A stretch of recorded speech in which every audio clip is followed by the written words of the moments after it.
Hi everyone, welcome back to a new episode of How to Log In.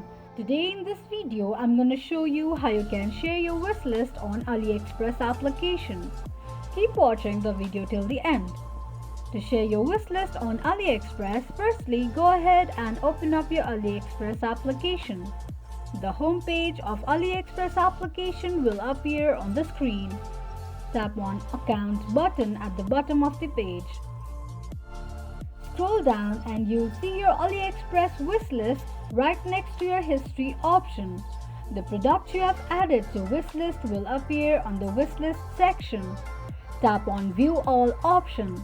Now tap on items of wishlist on AliExpress that you want to share. Simply tap on Share icon at the top right corner of the screen. From the pop-up option, you can share the item through WhatsApp, Messenger, Viber, Facebook or other social medias quickly and easily just in few steps. If you have any thoughts or queries, let us know in the comment section. Don't forget to subscribe to our channel. Also press the notification bell icon so that YouTube will notify you whenever we post a new video. I hope this video was helpful to you. Thank you so much for watching.